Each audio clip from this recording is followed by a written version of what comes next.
Hi అండి అందరికీ welcome to Manyasri kitchen. ఇవాల్టి వీడియోలో మురుంగా చపాతి ఏ విధంగా తయారు చేసుకోవాలో చూపించబోతున్నాను. వీటిని మునగాకు ములక్కాడలతో తయారు చేసుకోవాలి. ఇవి చాలా మృదువుగా ఉంటాయి, హెల్త్కి కూడా చాలా మంచిది. వీటిని ఏ కూరతో తీసుకున్నా కానీ చాలా టేస్టీగా ఉంటాయి. వీటిని ఏ విధంగా తయారు చేసుకోవాలో వీడియోలోకి వెళ్ళి చూసేద్దాం.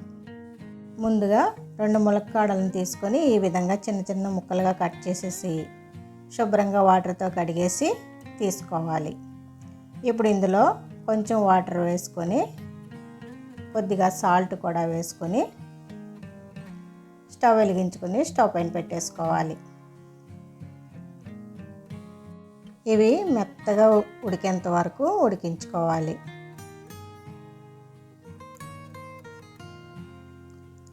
ఇవి పూర్తిగా ఉడికిన తర్వాత చేత్తోనే మెత్తగా జ్యూస్ తీసుకొని పిప్పి తీసివేయాలి. మిక్సీలో వేయవలసిన పని లేదండి, ఈజీగా ఇలా తీసేసుకోవచ్చు.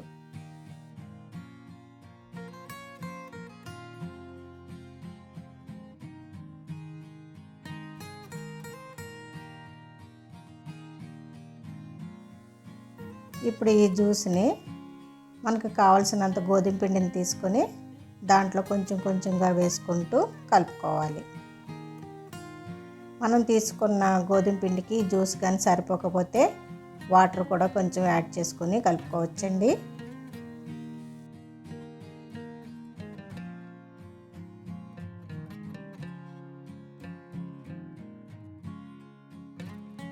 మునగాకును కూడా యాడ్ చేసుకోవాలి. ఈ విధంగా కలుపుకుంటూ చపాతీలు చేసుకునే విధంగా ఈ పిండి ముద్దని కలిపేసుకోవాలి. కొంచెం కొంచెంగా యాడ్ చేసుకోవాలండి. ఒకసారి ఎక్కువ వేసుకున్నా బాగా ఎక్కువైపోవచ్చు, పలుచగా అయిపోతుంది పిండి. దీంట్లో ఇప్పుడు ఏ విధమైన మసాలాలు కూడా నేనైతే యాడ్ చేయలేదండి. కావాలంటే యాడ్ చేసుకోవచ్చు, టేస్టీగా ఉంటాయి. ఈ విధంగా కలుపుకున్న తర్వాత 1 స్పూను నెయ్యిని కూడా వేసుకొని కలిపేసుకోవాలి. నెయ్యిని కలుపుకోవడం వల్ల చపాతీలు చాలా సాఫ్ట్గా వస్తాయండి. పిండిని ఎంత సాఫ్ట్గా కలుపుకుంటే చపాతీలు కూడా అంత మృదువుగా ఉంటాయి. ఈ విధంగా బాగా కలుపుకోవాలి. ఈ మురింగా చపాతీలు హెల్త్కి చాలా మంచిదండి. వీటిలోని ఔషధ గుణాలు చాలా ఉన్నాయి కాబట్టి వారానికి 2-3 సార్లన్నా ఈ విధంగా తీసుకుంటూ ఉంటే చాలా మంచిది. ఇలా కలిపేసుకున్న తర్వాత పిండి నానేంత వరకు ఒక 5 నిమిషాల పాటు పక్కన పెట్టేసుకోవాలి. 5 నిమిషాల తర్వాత ఈ పిండిని తీసుకొని చిన్న చిన్న బౌల్స్ లాగా రెడీ చేసుకోవాలి. బాల్స్లా చేసుకుంటే చపాతీలు త్వరగా చేసేసుకోవచ్చండి. ఈ చపాతీలు డయాబెటీస్ ఉన్నవారికి, డైట్ చేసేవారికి కూడా చాలా మంచిది. ఈ మునగాకు ములక్కాడల్లో ఐరన్, మెగ్నీషియం, కాల్షియం, ఫైబర్ లాంటివి చాలా ఉంటాయి కదండి.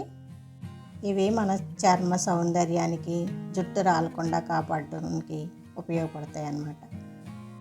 అలాగే కంటి చూపుకు కూడా చాలా మంచిదండి ఈ మునగాకు. ఇప్పుడు ఈ చపాతీ ముద్దల్ని కొంచెం కొంచెంగా పిండి వేసుకుంటూ పొడి పిండిని ఈ విధంగా చపాతీలాగా ఒత్తేసుకోవాలి. చపాతీలా రెడీ చేసుకొని స్టవ్ వెలిగించుకొని పాన్ పెట్టేసుకోవాలి. పాన్ వేడెక్కిన తర్వాత ఈ చపాతీలను ఒక్కొక్కటి వేసుకొని కొద్దిగా ఒకవైపు కాలిన తర్వాత రెండో వైపుకి టర్న్ చేసుకొని తర్వాత ఆయిల్ వేసుకోవాలి. ఇలా చేయడం వల్ల చపాతీలు బాగా పొంగుతాయండి. ఈ విధంగా 2 వైపులా టర్న్ చేసుకుంటూ చపాతీలను కాల్చుకోవాలి.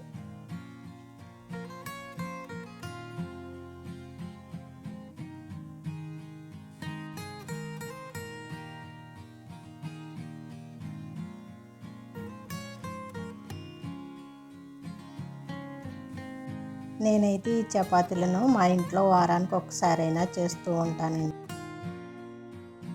ఇవి చాలా బాగుంటాయి. డయాబెటీస్ ఉన్నవారికైతే మంచి మెడిసిన్లా పనిచేస్తున్నాయి. ఈ విధంగా చపాతీలన్నీ కాల్చేసుకోవాలి.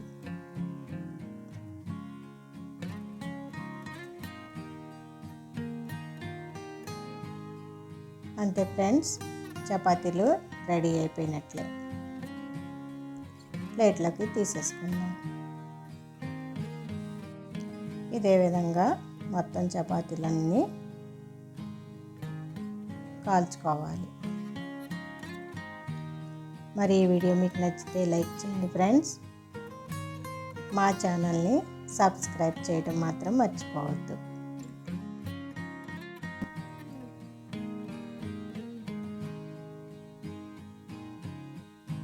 చూడండి ఎంత మృదువుగా ఉన్నాయో. 2 వేలతో తుంచినా కానీ చక్కగా వస్తాయండి, అంత సాఫ్ట్గా ఉంటాయి. రుచి కూడా అంతే విధంగా చాలా బాగుంటాయి. ట్రై చేసి చూడండి ఫ్రెండ్స్.